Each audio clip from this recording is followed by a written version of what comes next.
One thing I absolutely love about the Nikon Z8 is the ability to do 8K up to 60 frames per second in NRAW. That is impressive. 45 megapixel stills, we've got a ton to talk about in this video, so let's get back to the studio.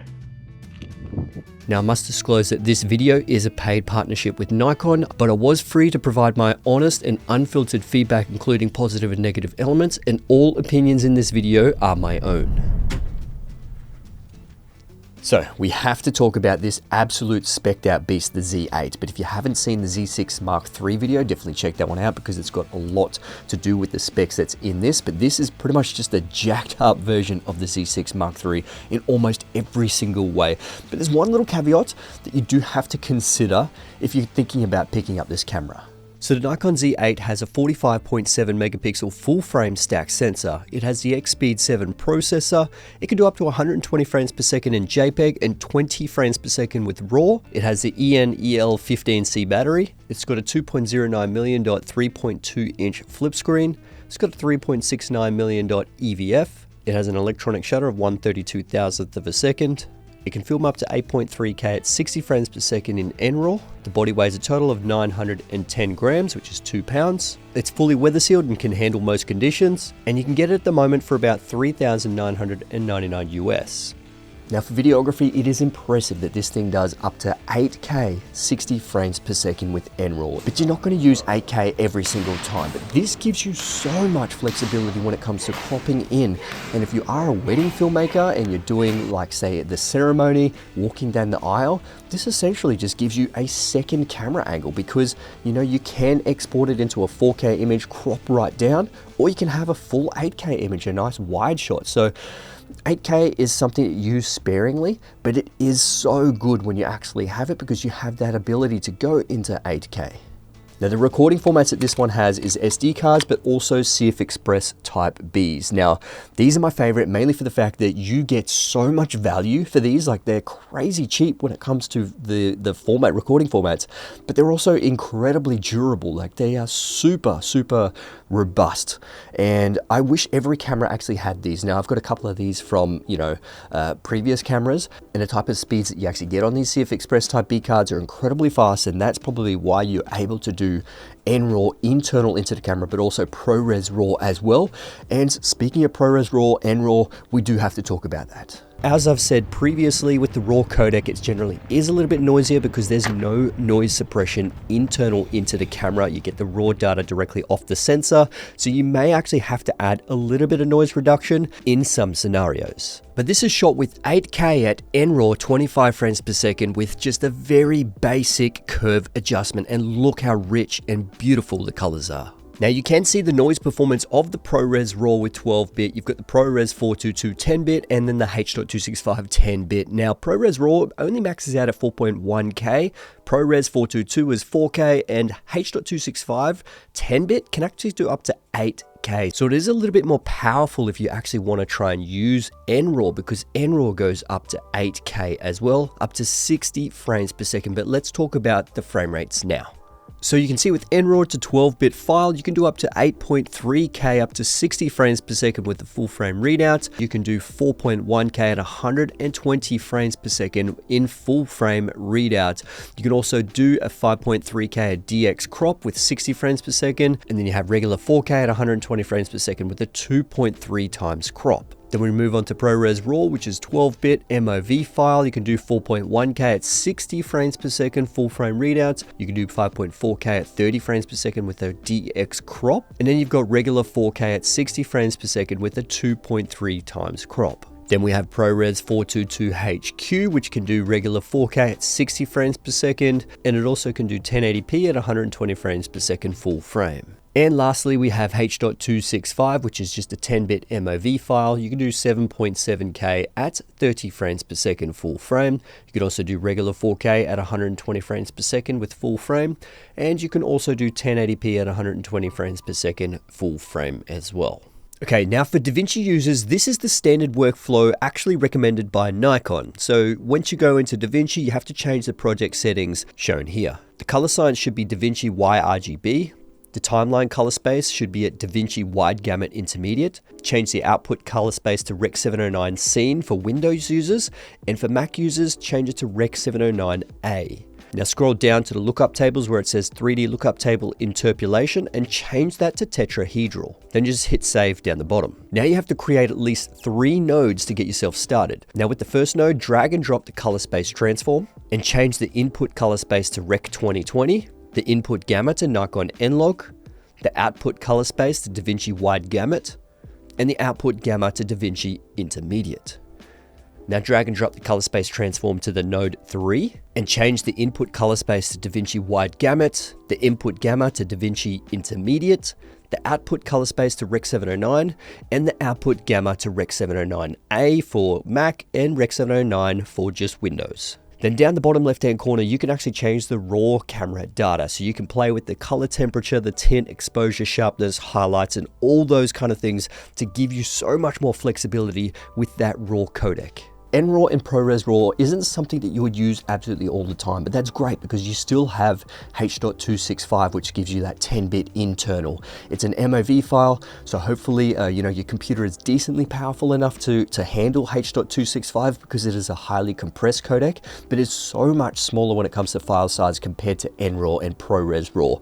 When it comes to ProRes RAW, it's raw data off the sensor. You're going to get a little bit of noise. That's absolutely standard across the board, but the image is so much more flexible and you can do so much more with it. And if you are shooting a lot of professional high-end stuff, definitely consider NRAW or ProRes RAW internally into here. And if you are someone that uses DaVinci, NRAW works absolutely perfect in that platform. Premiere Pro and Final Cut users would probably suit ProRes RAW internal into those analyses. Definitely Final Cut is better when it comes to utilizing ProRes RAW.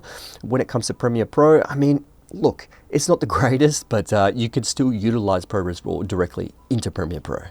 Now, when it comes to video quality, I mean, this thing does 8K up to 60 frames per second with NRAW. It's incredible when it comes to the quality and the colors that you actually get out of this. Now, I filmed it in so many different situations. A little boxing documentary leading up to this female boxer's fight. I actually did some commercial content for a local Muay Thai gym, which, boxing and Muay Thai is really good to test the dynamic range and the rolling shutter performance of the sensor as well. I did a small documentary on a strongman who's coming back from injury and wanting to compete in the World's Strongest Man titles. And I took it on a working trip to Indonesia and got some, pretty incredible street photography footage and photos. And with all these situations, I've tested it in controlled lighting and uncontrolled lighting, street videography, so many different lighting situations. I'm just really impressed with the image quality and performance of this camera. So, look. Gone are the days of Nikon not being good at autofocus. They definitely have cracked the autofocus algorithm in the Z8 and definitely in the Z6 Mark III as well. I'm really impressed, and it seems to be sticky, seems to work perfectly fine. You do have to finesse the settings and get it to what you like. It all depends on situation as well. Got actually in human autofocus, you can actually have human, animals, planes and cars. So it's pretty interesting, and you kind of can choose whatever you want, or you can actually just choose automatic, and hopefully that'll automatically choose you. And I just had a truck drive past it. Hopefully that didn't ruin the audio, but let's get back into the studio. It's really hot outside. They've really nailed that autofocus down to the T. It really is impressive, but you definitely do have to choose the right autofocus settings depending on the situation that you're in and what kind of autofocus modes you want. So you can change the autofocus speed to really snappy, or you could actually have the autofocus tracking sensitivity turned up so it's really sensitive. It really does depend. This is where you just need to experiment in your studio, at home, on your friends, and then you can take it out to professional jobs. Now this thing blows my mind when it comes to stills. It is absolutely incredible. 45 megapixel stills, which in my eyes, looks incredible. I love the colors that comes out of here. Obviously, you have a ton of detail and information to push and pull and color grade it to however you want. I don't really do too much photography, but when it comes to traveling, this is where I do a lot of photography and really just immerse myself into street photography. And now just looking at this last still, you can see here, this is actually shot at 0.8 of a second handheld. So the IBIS in the Z8 is actually quite decent. If I do zoom in, you can see, okay, there's a little bit of blur there, but I mean, it's still pretty impressive. But if I do go to the picture beforehand and we'll zoom in here, you can actually see it's actually quite sharp. So if I actually copy the grade over directly to this image and then paste that one in, you can see it's still pretty good. It's nice and sharp. I do see the nice light trails, but I do kind of prefer this one because there's a larger night trail. You know, it's pretty similar, but I'm pretty impressed with the IBIS performance in photography. And while we're talking about stills, this can actually do up to 120 frames per second in stills. Sure, this one is JPEG as well, but unlike the Z6 Mark III, this is actually full frame 120 frames per second in JPEG. The Z6 Mark III actually had that DX crop, and when it comes to the file sizes, like if you're shooting 120 frames per second, they were incredibly small, and you definitely have to take that into consideration if you put it into 120 frames per second. But this is for sports and wildlife photographers, probably more so sports and high volume content where you're flicking it off to an editor, flicking it off to an agency. When it comes to, I guess, wildlife, people want, you know, high resolution raw photos, and you can still do that perfectly fine in this thing. And you can see what I mean about the file size here. This is the 120 frames per second with the file size, and then this is actually high efficiency raw, and then this one is actually lossless compression. So it's probably the highest codec that you have here. And you can see the differences between the file sizes. So the shutter sounds that you will hear from the Z8 is completely electronic because there is no mechanical shutter in the camera. Now there is 5 different volume levels, but there's also 5 different shutter sounds as well, which is pretty interesting, and you can just adjust it to whichever one you like.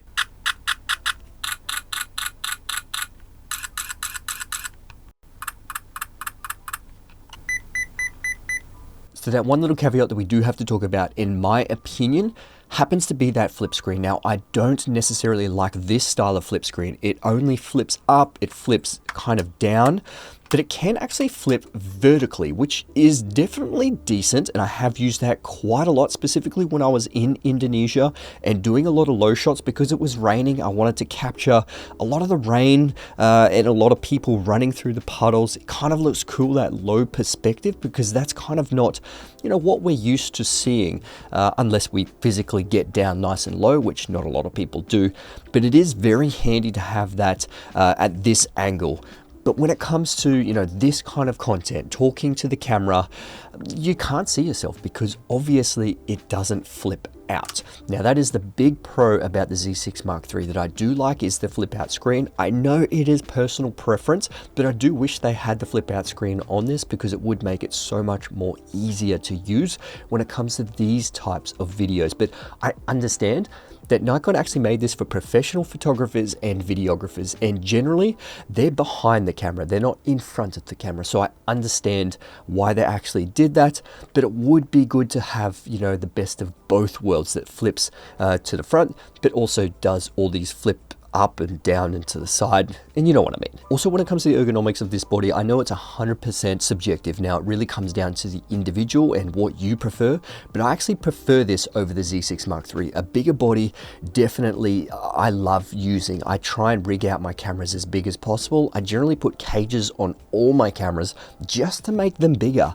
I really don't like small cameras unless I'm physically traveling. Small cameras kind of works because of weight, but bigger cameras feels better in my hand, and the Z8 definitely feels better in my hand, specifically if I am shooting just at this, you know, waist or chest level. Just the way that the handle feels is so much more comfortable for me. And if I am doing the vertical content, that grip feels absolutely premium because there's enough to grab on, and you can literally just put it in your fingers and balance it there. It feels phenomenal. When it comes to the I/O ports on the side, you do have that 3.5 jack in. You've also got the headphone jack out and the HDMI port as well, which is great that it's full size. Obviously, that should be the standard with every single camera going forward. But you also do have a USB-C in and a USB-C out. So there's 2 USB-C ports, so you can actually power the device in, but also bring out information to a computer or whatever you're doing. And you also have this 10-pin remote terminal for wireless connection. We also have to talk about the EVF. Now, when it comes to EVS, I don't usually use it too much because that's a highly sort of photography feature. But when I was in Indonesia, I was doing a lot of photography, and that EVF is so crazy bright. It's incredible. And look, I'm not one to sort of worry about the specs of EVFs, but it's pretty much blackout free. It's crazy bright. It looks incredible when it comes to the resolution. So if you do like to use the EVFs, this definitely is a brilliant one. Now, like I said with the Z6 Mark III, some people may not like the bigger bodies, but I absolutely love bigger bodies. Ergonomically, it feels better. The lenses are so much larger in the Nikon system compared to some of the other competitors, but personal preference, I don't mind it at all as long as the image quality is there. That's all I care about. But if you are traveling, you do have to take that into consideration that everything is a lot larger. But I guess for professional wildlife photographers, sports photographers, traveling with heavy gear doesn't really matter because you're going to have a whole bunch of lenses anyway, and it's all going to be heavy. Generally, these things could potentially be on, say, a monopod or a tripod if you're doing, you know, a professional sports and wildlife photography. And like I said, when it comes to videographers and if you're doing handheld stuff, the weight doesn't necessarily matter. But I do understand if you use a lot of gimbal work, I mean, it will get heavy after a while. And also because this is aimed at professionals, Waveforms internal is an extremely important feature that I use absolutely all the time. That's one of my main, I guess, ways of exposing the scene. Zebras I generally use as well, so I can see where my clipped highlights are. But Waveforms gives me an overall look at the actual scene. And if you haven't used Waveforms before when it comes to exposing, definitely highly recommend it. It's really nice to sort of see your exposure in the overall scene. Now this one definitely is subjective, and it comes down to these buttons at the top. I really like the buttons compared to the actual dials itself. Not a fan of the dials, it just feels so much better pressing a button or holding a button and choosing your feature. And this is what I use quite a lot when it came to the photography. If I did want that 120 frames per second, just hold the dial, flick through your modes, and then you're good to go. Or you can do the white balance as well. You've got your mode and your bracketing there. So anyway, my friends, I hope you enjoyed this video, and if you did, please give it a thumbs up. I will link the Z6 Mark III video below. I'm thankful that Nikon did send me these cameras to have a look at and review, and yeah, they're definitely fantastic. But yeah, thanks for watching. I'll see you guys in the next one. Let's get it.